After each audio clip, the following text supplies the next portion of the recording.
Bon, il est temps de parler des sujets qui fâchent. Aujourd'hui, nous allons parler du Rassemblement national et en quoi il pourrait un jour accéder au pouvoir français. Donc aujourd'hui, nous allons diviser cette vidéo en plusieurs parties car ça va être quelque chose d'assez digeste et il va falloir que vous absorbiez beaucoup de données, beaucoup d'informations. Car aujourd'hui, nous allons voir tout d'abord l'histoire du Rassemblement national, sa technique marketing, en tout cas sa technique de communication. En 3, nous verrons sa différence avec les autres partis de la vie politique française. Et en 4, nous verrons enfin l'opposition réelle entre le macronisme et le lepénisme, la différence entre les électeurs Macron et les électeurs Le Pen et en quoi ils sont irréconciliables. Et enfin, nous ferons une petite conclusion que je vous expose pleinement mon point de vue par rapport à ce sujet.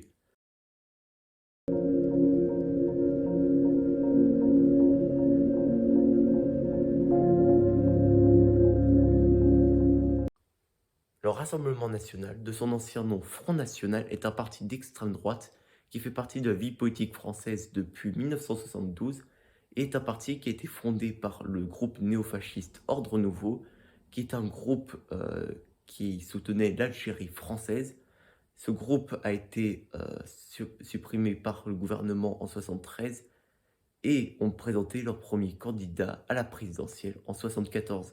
Leur stratégie de base était de réunir tous les anciens déçus de l'Algérie française. Et cette technique a été un échec vu que Jean-Marie Le Pen n'a reçu à cette date que 0,7% des voix. Donc ce début a été très compliqué, mais on peut voir que par la suite, le parti a su prendre son envol. En 1986, il obtient un groupe à l'Assemblée nationale, ce qui est une terreur pour l'époque. Et nous allons voir en quoi c'est dû, comment le Rassemblement national a fait pour progresser à ce point-là, comment il a fait pour progresser jusqu'à atteindre le second tour en 2002. Nous allons voir pourquoi et nous allons surtout analyser tout d'abord leur technique marketing pour réussir à se vendre et pour réussir à faire adhérer aux Français à un régime, à un parti d'extrême droite, un projet qui est pour certains raciste, fasciste. Et nous allons voir en quoi leurs électeurs sont toujours satisfaits de leur vote.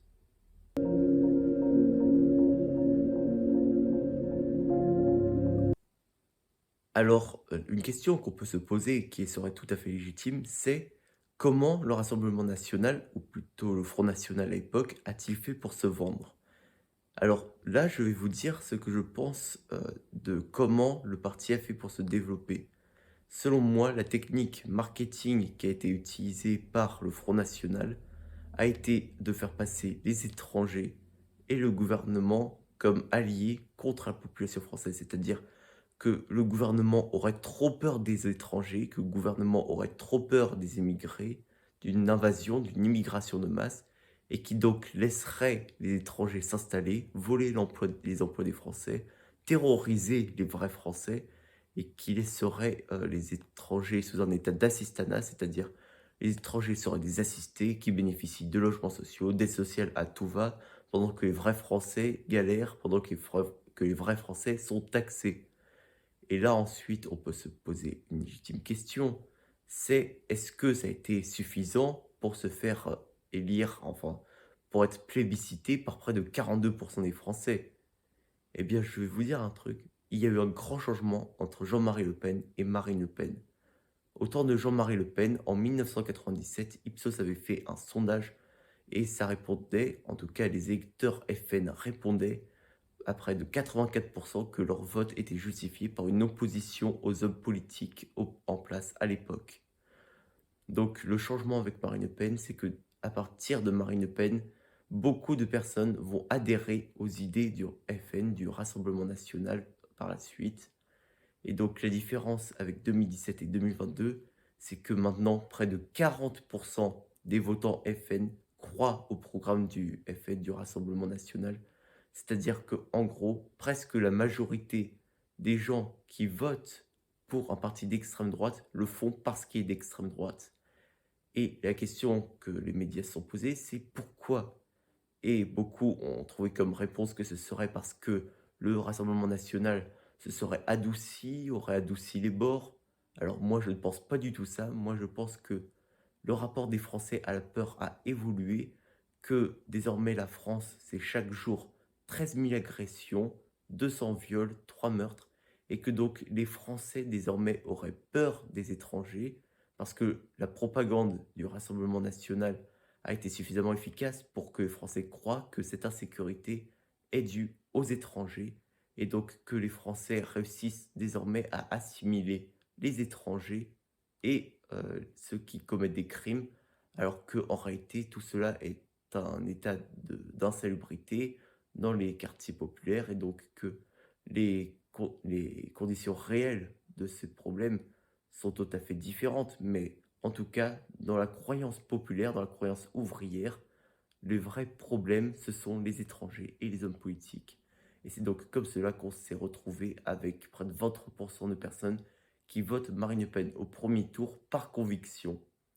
C'est donc pour cela que on peut dire que le Rassemblement national commence à évoluer et désormais la population française suit le Rassemblement national.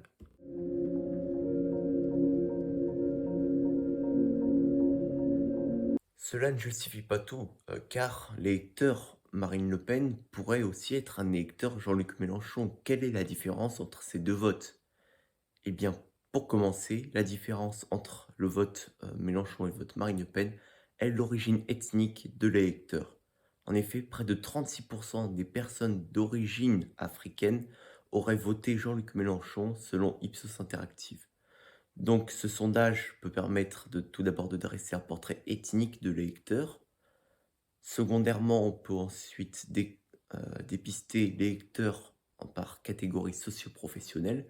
L'électeur Marine Le Pen est en général un électeur issu de classes défavorisées populaires. Près de 37% des personnes de classes défavorisées auraient voté Marine Le Pen, selon l'Ipsos encore une fois. Et donc, on peut y dresser une différence avec Jean-Luc Mélenchon qui n'a que 27% de personnes issues de classes défavorisées euh, qui auraient voté Jean-Luc Mélenchon.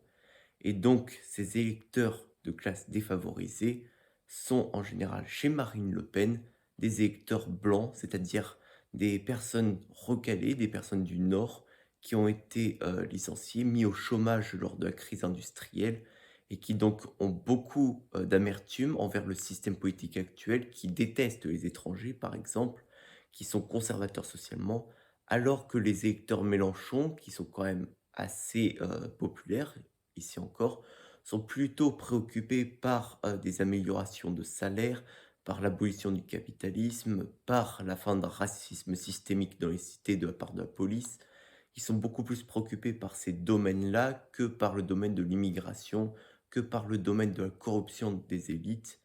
Et donc l'électeur Jean-Luc Mélenchon est en général un électorat beaucoup plus typé ethnique, c'est-à-dire un électeur qui s'intéresse à la cause de ses origines, qui défend ses origines, alors que l'électeur Marine Le Pen pourrait être dit égoïste par certains, c'est-à-dire un électeur qui s'occupe de sa situation, qui n'est pas content parce qu'il a perdu son emploi.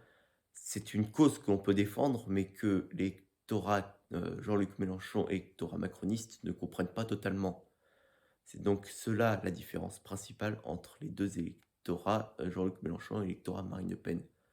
Donc, en récapitulatif, si on grossit le trait, on peut dire que l'électeur le péniste est en général un ouvrier ou alors un employé, souvent blanc, qui est opposé aux élites, qui est opposé à l'immigration et qui est contre la PMA, contre la GPA, conservateur encore une fois sociétalement, alors que l'électeur type Jean-Luc Mélenchon est, je mets vraiment de grosses guillemets à ce sujet-là, un électeur d'origine maghrébine ou en tout cas d'origine étrangère, qui a des origines, quoi, et qui est en général issu de classes défavorisées ou alors de la classe moyenne et qui défend les causes des personnes de cité, des personnes issues de quartiers populaires, qui sont contre le racisme systémique, qui sont pour des augmentations de salaire, l'abolition du capitalisme, et qui sont en général moins touchés par les préoccupations d'immigration, parce que eux-mêmes en général viennent de l'immigration, et donc ces deux types d'électorats sont en général opposés et irréconciliables.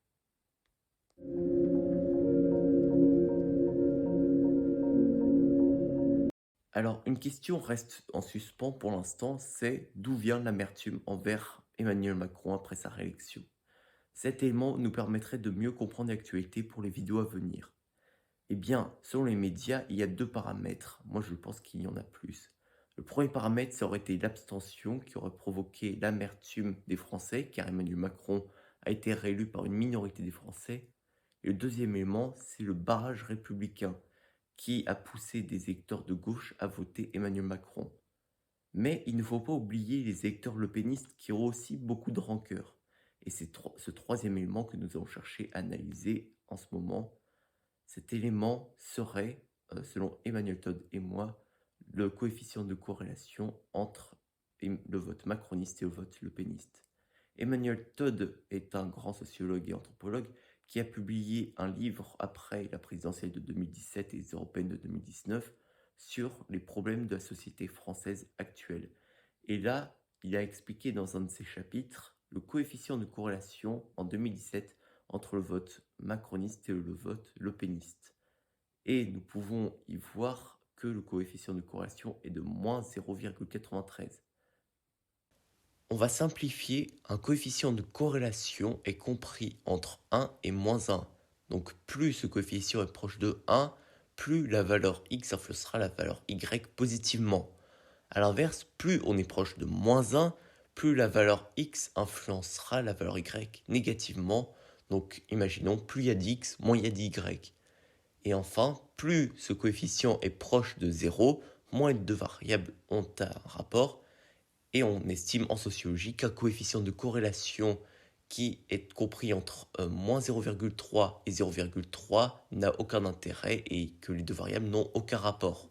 Ce coefficient de corrélation étant si élevé, on peut en déduire donc qu'il y a deux France, une France libérale qui est pour la retraite à 65 ans, pour l'immigration, et qui en général, sociologiquement, est composée de personnes étant à la retraite, en tout cas une majorité de retraités ont voté Emmanuel Macron, ou alors issus de classes favorisées, car une énorme majorité des classes favorisées ont voté Emmanuel Macron.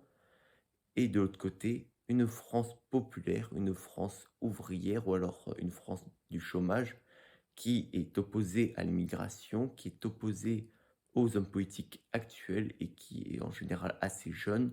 Ce n'est pas le cliché qu'on a des personnes d'extrême droite qui seraient des vieilles personnes aigries, mais ce sont vraiment des travailleurs qui ont la pleine force de l'âge et qui sont donc opposés au macronisme actuellement, qui sont totalement opposés même aux électeurs Emmanuel Macron.